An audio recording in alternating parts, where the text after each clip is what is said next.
London, November 3rd, 2023, 4:23 a.m. A morning jogger running through Hyde Park notices something unusual near the Serpentine lake. What she discovers will unravel a story of obsession, wealth, and revenge that stretches from the council estates of East London to the penthouse suites of Manhattan's Billionaire Row. A Hermes scarf floating in the dark water, a pair of Louboutin heels arranged carefully on the grass, and beneath the surface, weighted down with luxury jewelry worth over £200,000, the body of Victoria Chen, a 28-year-old social media influencer whose Instagram empire was built on the illusion of perfection. But this isn't just another story of digital fame gone wrong. This is the story of Marcus Webb, a 34-year-old software engineer whose love became obsession, whose gifts became chains, and whose generosity became a prison neither of them could escape. A man who spent £2.3 million creating the perfect life for the woman he loved, only to destroy her when she tried to leave. By the time you finish watching this documentary, you'll question everything you think you know about love, control, and the price of living your life online.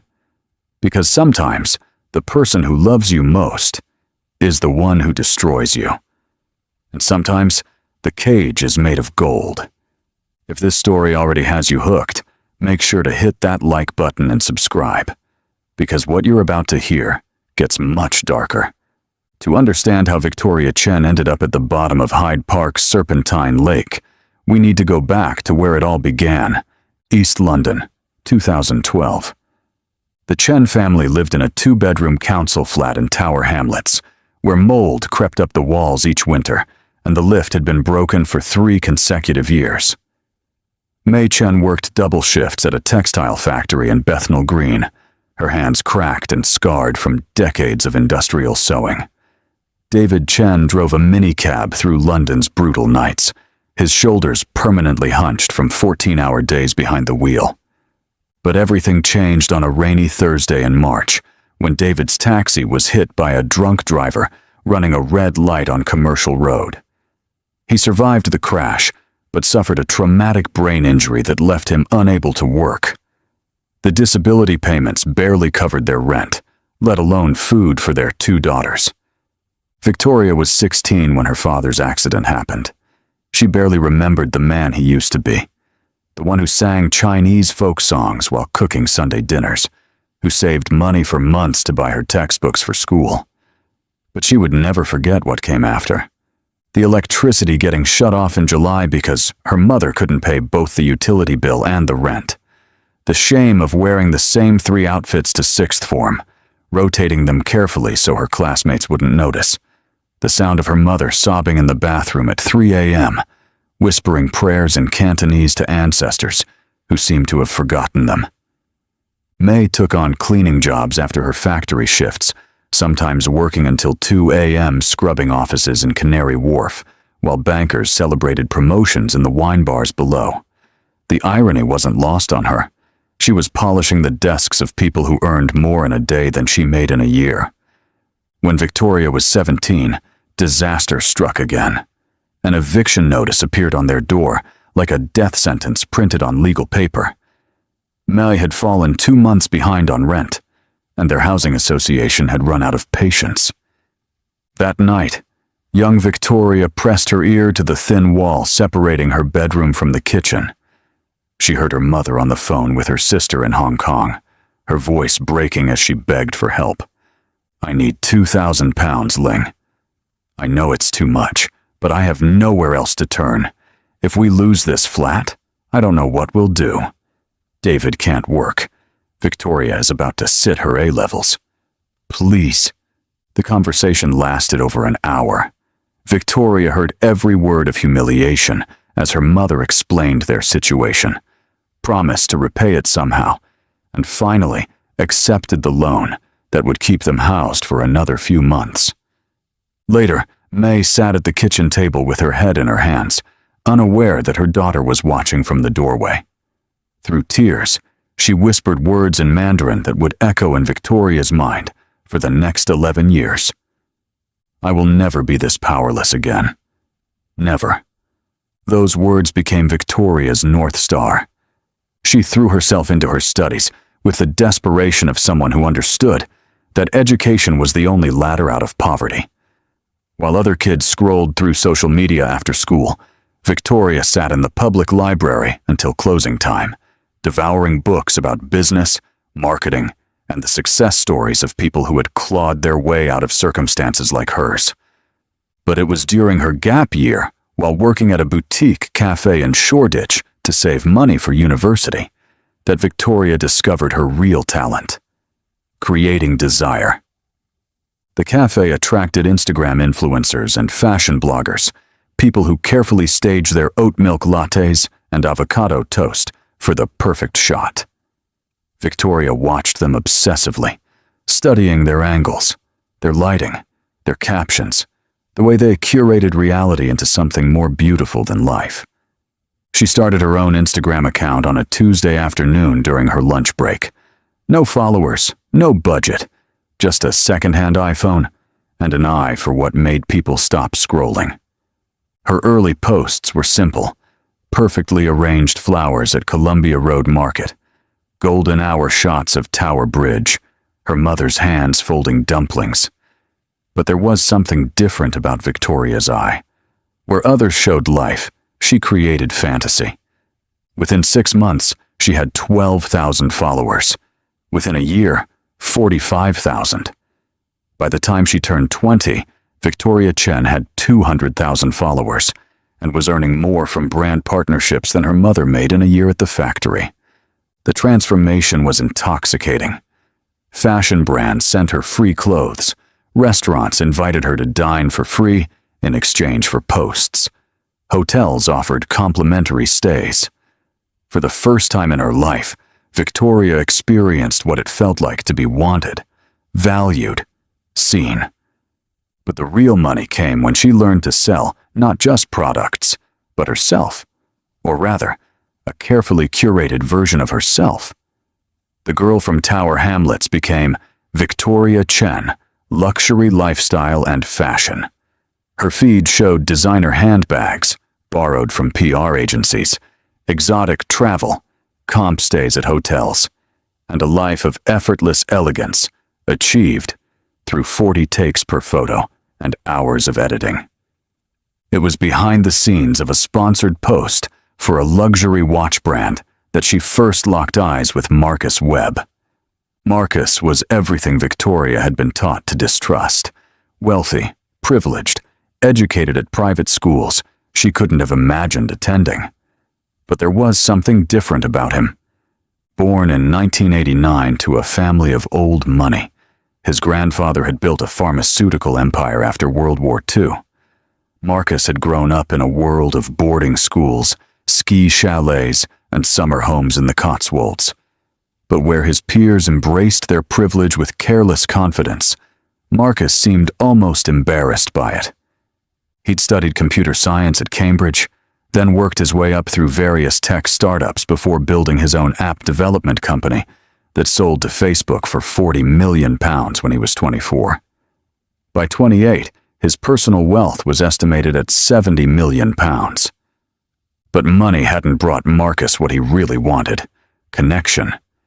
His relationships had been uniformly disappointing. Women who seemed more interested in his bank balance than his personality, who performed affection with the same careful curation Victoria used for her Instagram posts. When he first saw Victoria at the watch brand event, directing her photographer with quiet authority and transforming a simple product placement into something that looked like art, he was genuinely intrigued. Most influencers at these events treated the products like props in their personal performance. Victoria treated the work like a craft, something to be perfected through skill and attention. Their first conversation happened during the cocktail hour. Marcus approached with a glass of champagne and asked about her camera settings, a question that showed he'd actually been watching her work rather than just her appearance. Most men her age tried to impress her with stories about their jobs or their gym routines. Marcus asked thoughtful questions about her editing process, her growth strategy, her thoughts on everything from algorithm changes to the future of influencer marketing. The night he finally asked for her number, Victoria felt something she'd never experienced before. The possibility that someone might value her, not despite her background, but because of how hard she'd worked to overcome it. Marcus's world was everything Victoria had only seen through Instagram. Notting Hill townhouse with a private garden, weekend cottage in the Cotswolds, season tickets to Royal Opera House. His friends were hedge fund managers, tech entrepreneurs, and the children of minor nobility. The first time Marcus brought her to his family's Sunday lunch at their Berkshire estate, the tension was immediate. His mother, Caroline Webb, made polite conversation about Victoria's internet work in a tone that suggested she was discussing something slightly distasteful. His father, Sir James Webb, asked pointed questions about whether Instagram was a sustainable career path. But Marcus defended her fiercely. When his father made a dismissive comment about people who make their living taking selfies, Marcus shot back that Victoria had built a more successful business by 22 than most people achieved in their entire careers. She's brilliant, Dad. She's created a brand from absolutely nothing, with no investment, no family connections, just intelligence and hard work. That support meant everything to Victoria. For 2 years, Marcus was her anchor in a world that often made her feel like an imposter. He helped her understand tax structures and business registration. She taught him how to create authentic content for his company's social media. He introduced her to venture capitalists who might fund her own beauty line. She showed him how to see beauty in ordinary moments. They were opposites in background, but perfectly matched in ambition. Christmas Eve, 2021. The Shard's observation deck sparkled with holiday lights as Marcus led Victoria to the spot where they'd shared their first kiss 2 years earlier. The ring was stunning, a 3-carat diamond from Graff that had cost him £75,000. But to Victoria, it represented something more valuable than jewelry: security, love, a future where her children would never hear their mother crying in the council flat at 3 a.m. They began planning a summer wedding at his family's estate. Victoria designed their future with the same meticulous attention she brought to everything. A Notting Hill home of their own, Marcus's tech ventures providing stability, her influencer empire expanding into product lines, and maybe even her own boutique hotel. For the first time in her life, poverty felt like something that had happened to someone else. Machen watched her daughter plan the wedding with tears of joy. Finally, Victoria was escaping the cycle. Finally, the sacrifices had paid off. What neither woman knew was that Marcus's devotion was transforming into something darker. If you're finding this story as compelling as I am, please take a moment to like this video and subscribe to our channel. Trust me, the revelations coming up will leave you questioning everything you thought you knew about love and control. The changes began subtly, so gradually that Victoria didn't notice she was being controlled until the cage had already locked. It started with gifts, not the occasional flowers or birthday presents of a normal relationship, but a constant flood of luxury. A Chanel handbag on Tuesday because he was thinking of her. A Cartier bracelet on Friday because it matched her eyes. A weekend trip to Paris on Sunday because he wanted to see her smile. At first, Victoria was overwhelmed by the generosity, but Marcus had a pattern. Every gift came with gentle suggestions about how she might use it, when she might wear it, what she might post about it. The Chanel bag? You should feature it in your next luxury haul video. I think your followers would love to see how it fits into your everyday life. The Cartier bracelet? Maybe don't post about this one. I want some things between us to be private, just ours. The Paris trip. Let's not tag the location. I prefer when our special moments aren't shared with thousands of strangers. Each request seemed reasonable in isolation, but together they formed a pattern. Marcus was slowly taking control of Victoria's digital life, the very foundation of her identity and income. 6 months after the engagement, Marcus suggested Victoria might want to reconsider some of her brand partnerships. The Fashion Nova collaborations were beneath her brand. The fast fashion posts were sending the wrong message. The sponsored content was making her look desperate for money. "You don't need those small deals anymore," he said gently. "I can support us both comfortably. Why don't you focus on building something more authentic? Maybe curate your feed to show your real life instead of constantly promoting products?"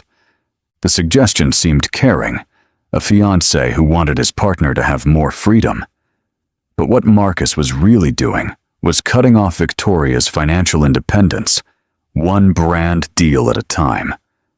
When she pushed back, explaining that her income was important to her sense of self, Marcus had a response ready. "I bought you a £75,000 ring. I'm paying for our entire wedding. I've told you I'll buy us a house. What more do you need to feel secure?" The implication was clear. His money made her money unnecessary. His generosity made her work seem small and ungrateful. Within a year of their engagement, Victoria's income had dropped by 60%. The algorithm punished her inconsistent posting. Brands moved on to influencers who posted more frequently and enthusiastically. Her follower count stagnated, then began to decline. Meanwhile, Marcus was documenting everything. He insisted on joint bank accounts for wedding planning purposes.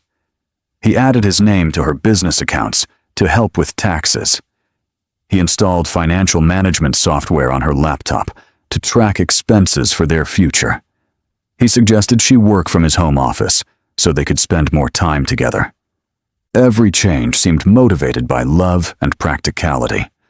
But Victoria was being systematically stripped of financial autonomy and independence.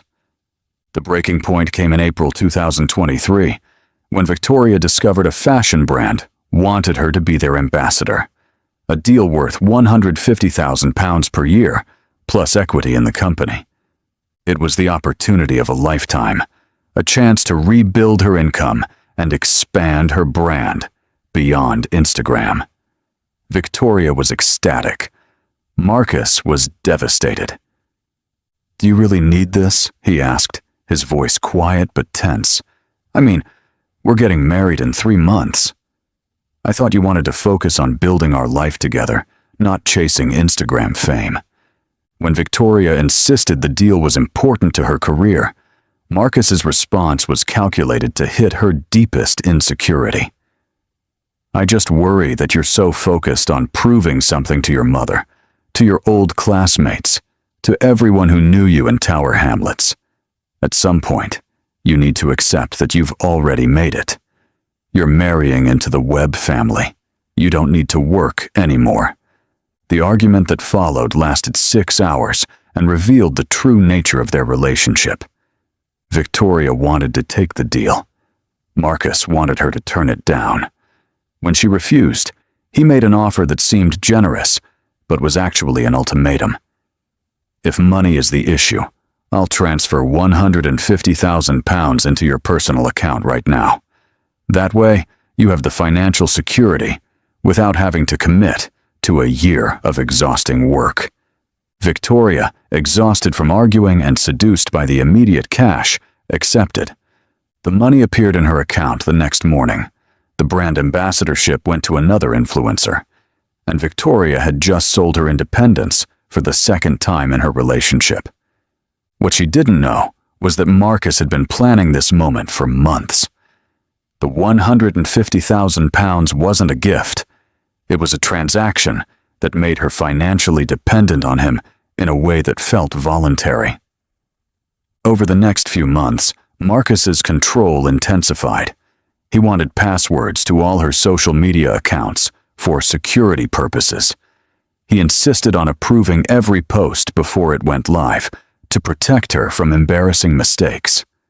He began tracking her location through her phone so he could surprise her with spontaneous date nights. When Victoria's friends expressed concern about how much control Marcus was exerting, he had already anticipated and neutralized the threat. He invited them to expensive dinners where he was charming and generous. He bought thoughtful gifts for Victoria to give them on their birthdays, and he gradually positioned himself as the benefactor of their entire social circle. Complaining about Marcus meant risking access to the lifestyle he provided for everyone. By August 2023, 1 month before their scheduled wedding, Victoria Chen was completely trapped. She had no independent income, no financial accounts he couldn't access, no private social media presence, and no friends who weren't financially entangled with her fiancé. The realization hit her during a fitting for her wedding dress. Standing in front of the mirror in a 25,000-pound Vera Wang gown that Marcus had selected, Victoria suddenly saw herself clearly. She was wearing a costume in someone else's story. She made a decision that would ultimately cost her life.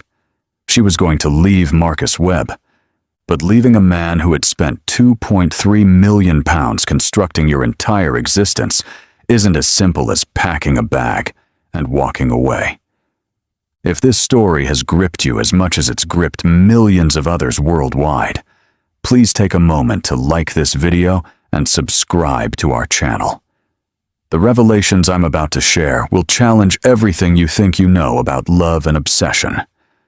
The plan took 3 weeks to construct, and every detail had to be perfect, because Victoria knew she would only get one chance.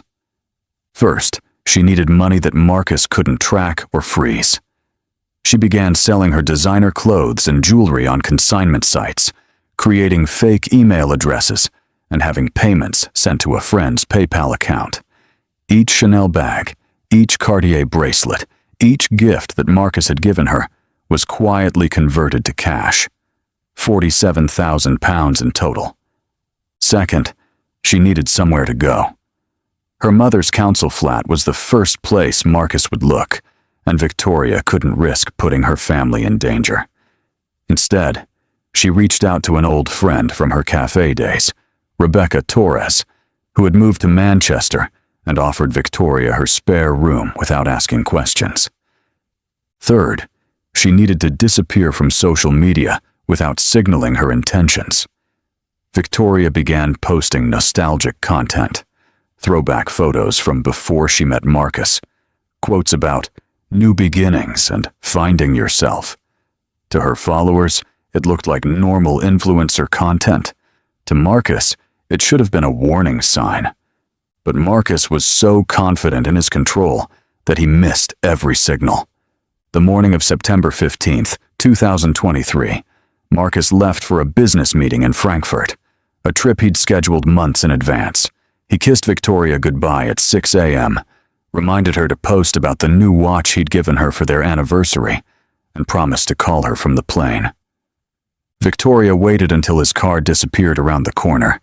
Then she moved with the efficiency of someone who had rehearsed every step.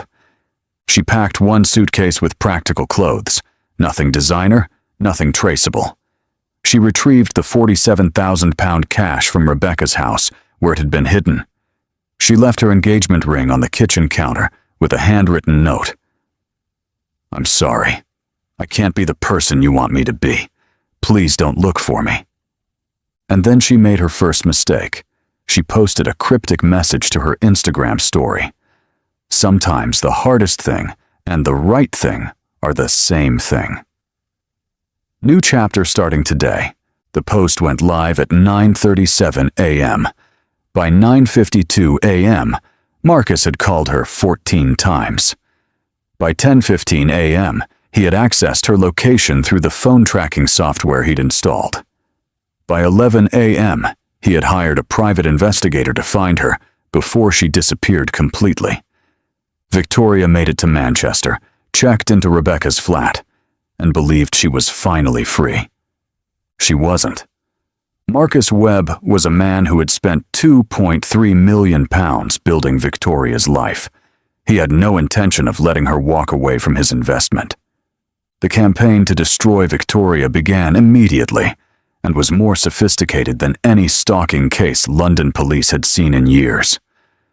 First, Marcus used his access to Victoria's social media accounts to lock her out of her own Instagram, Facebook, and TikTok profiles. Overnight, Victoria lost access to 450,000 followers and her entire digital identity. Second, he contacted every brand she had ever worked with, claiming she had breached contracts and stolen products. Most companies, not wanting legal trouble with a millionaire, quietly blacklisted her. Third, he weaponized her own followers against her.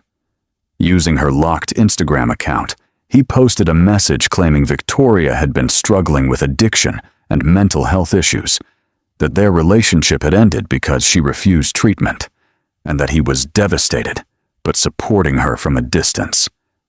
The post was perfectly crafted, sympathetic enough to seem genuine, vague enough to avoid defamation claims, damaging enough to destroy Victoria's credibility.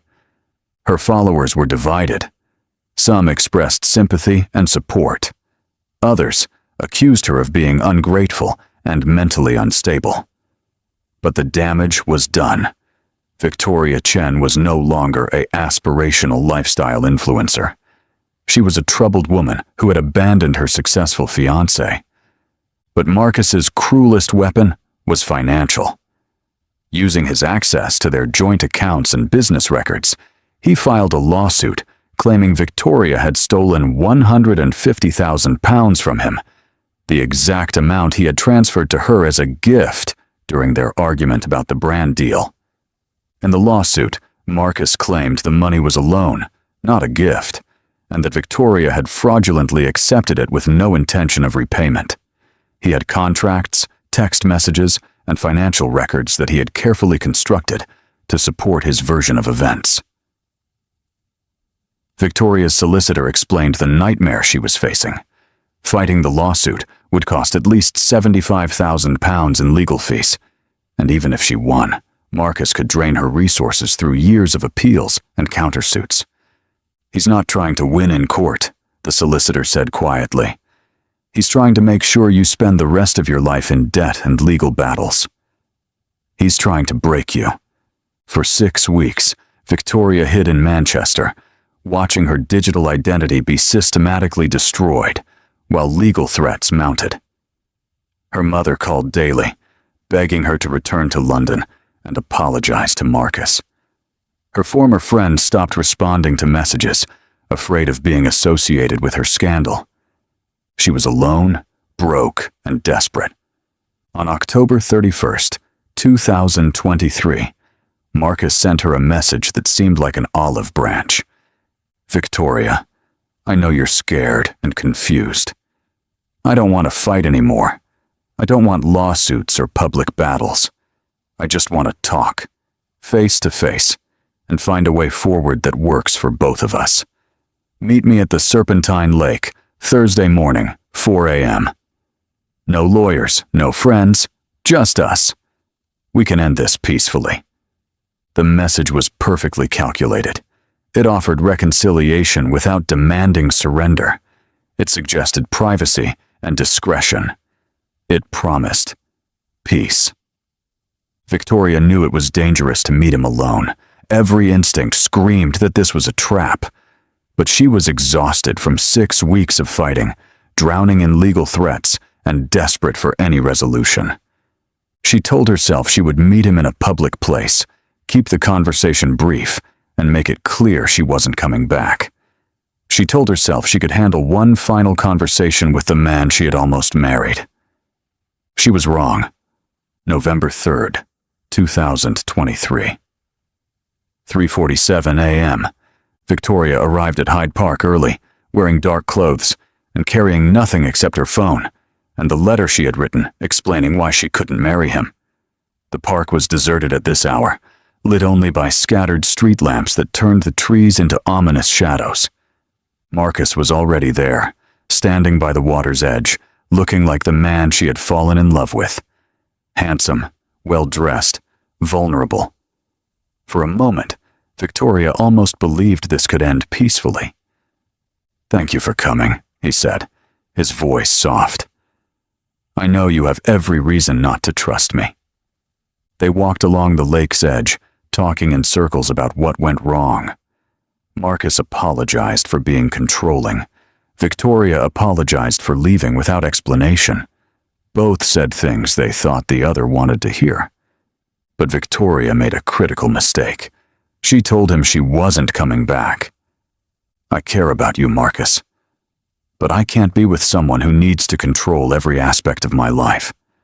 I need to rebuild on my own terms, even if that means starting from nothing."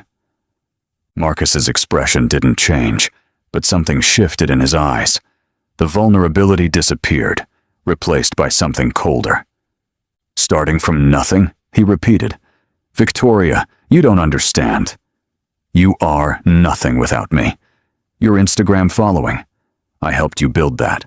Your lifestyle, I funded it. Your opportunities, I opened those doors.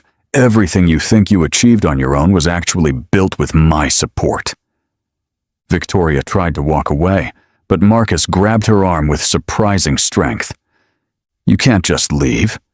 I invested millions into making you into something valuable. You don't get to throw that away because you're scared of commitment." The argument escalated quickly.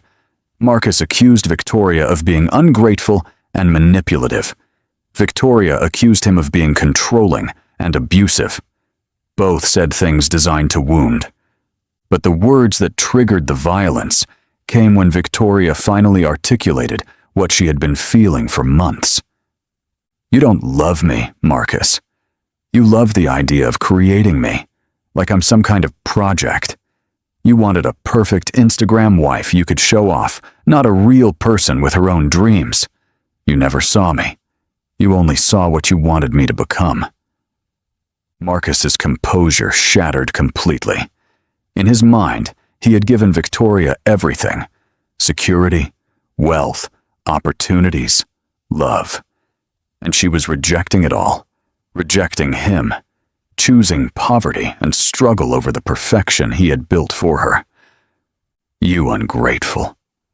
His hand moved to her throat, not violently at first, just holding her in place, forcing her to look at him. "I saved you from that council estate. I turned you from nobody into somebody people wanted to follow. And this is how you repay me." Victoria struggled against his grip, her phone falling from her pocket onto the grass. She could feel his fingers tightening, could see the rage in his eyes that she had never seen before. The struggle lasted exactly 2 minutes and 37 seconds, according to the Apple Watch she was wearing, that recorded her elevated heart rate and GPS location. What happened next is disputed between prosecution and defense versions. What is undisputed is this: Victoria Chen ended up in the Serpentine Lake, weighted down with 200,000 pounds worth of jewelry that Marcus had given her during their relationship. Marcus arranged her shoes carefully on the grass, the Louboutins he had bought her for their first anniversary. He draped her Hermès scarf across a nearby bench, the one he had given her the day she agreed to marry him. Then he walked calmly back to his car and drove home, believing he had staged a suicide, convincing enough to avoid investigation. He was wrong. The evidence that ultimately convicted Marcus Webb was hiding in the digital trail he thought he had erased. Victoria's Apple Watch, waterlogged but recoverable, showed her heart rate spiking during the confrontation, her GPS location at the lake, and the exact time her heart stopped beating: 4:47 a.m. Marcus's phone record showed he had been at the same location at the same time, despite his later claims that he was home asleep. Security cameras from nearby Park Lane captured Marcus's car entering and leaving the park, despite his claims that he hadn't been near Hyde Park that morning.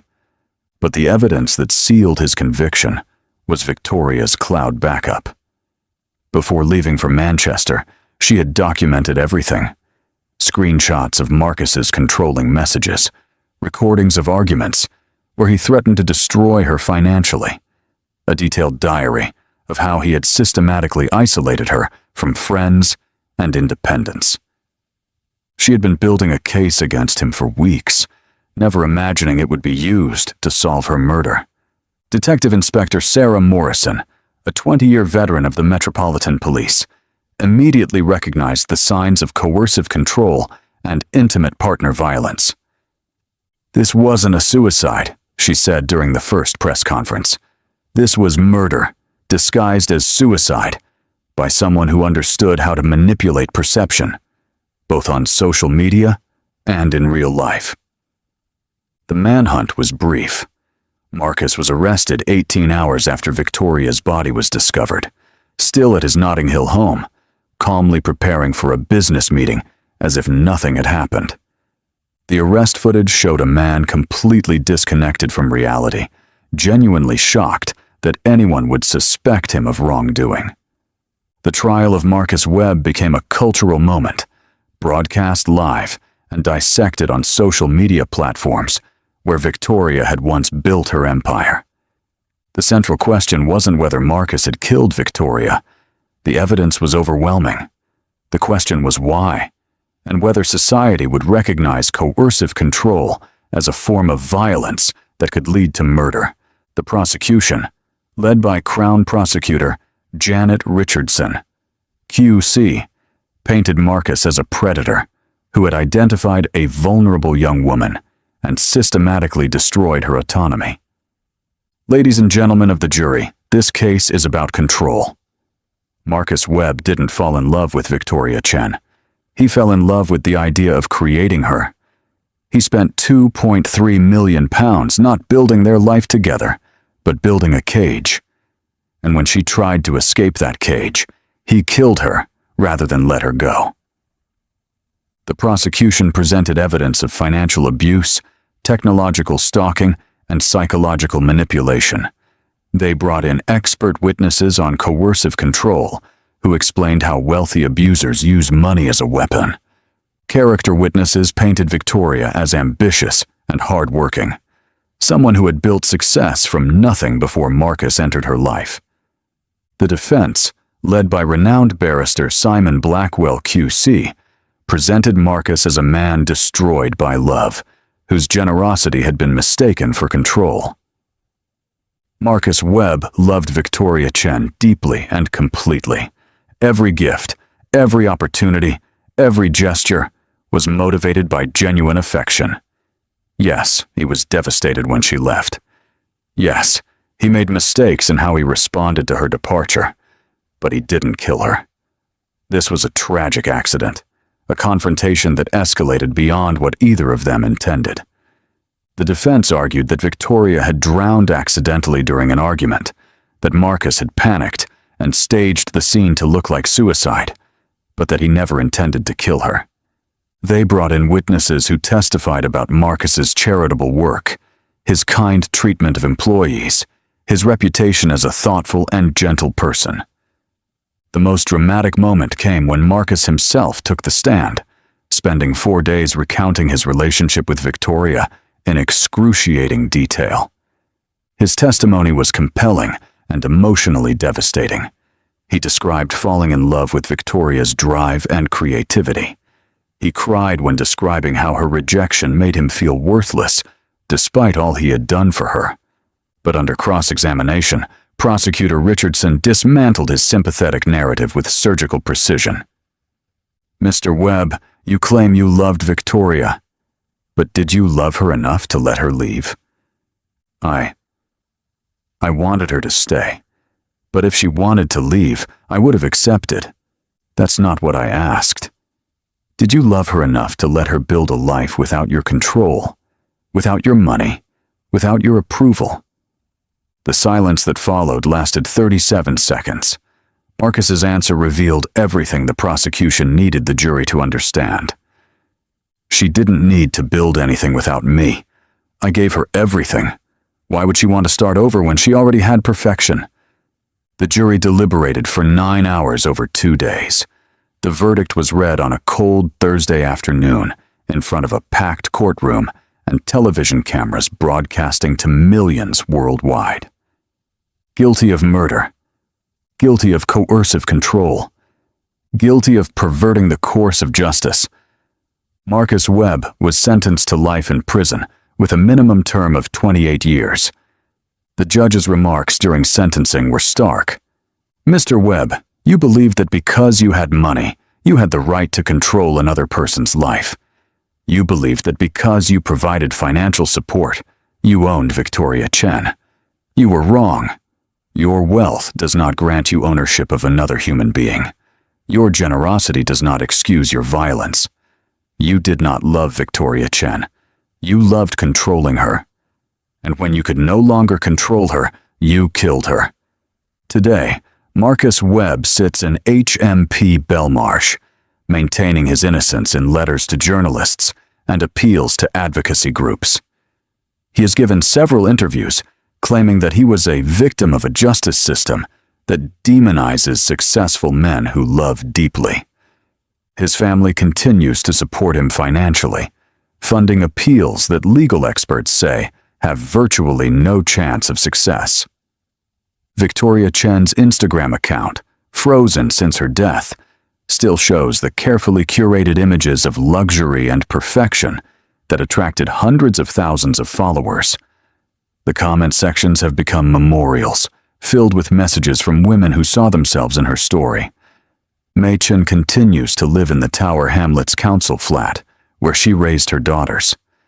She has become an advocate for victims of coercive control, working with charities that help women escape financially abusive relationships.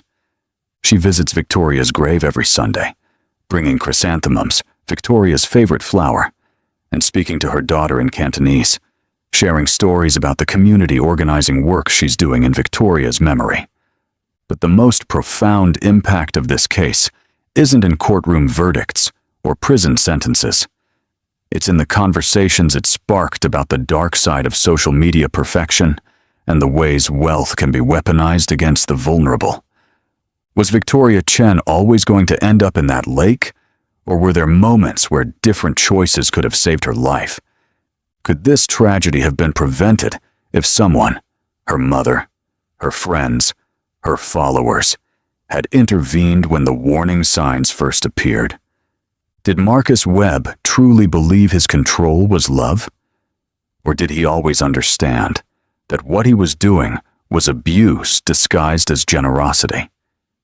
And perhaps most importantly, how many other Victoria Chens are trapped right now in relationships that look perfect from the outside, but are actually golden cages?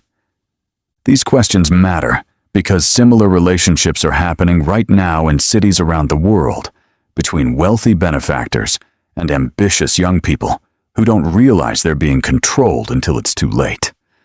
The case of Victoria Chen forces us to confront uncomfortable truths about power, money, and the illusions we create on social media. She built an empire showing people a perfect life. Behind that perfection was a woman being systematically destroyed by someone who claimed to love her. What do you think really happened at the Serpentine Lake? Was Marcus Webb a monster who premeditated murder? Or was he a man whose love transformed into obsession until he destroyed the very thing he treasured most? The evidence supports the jury's decision, but the moral questions remain as complex and troubling as ever.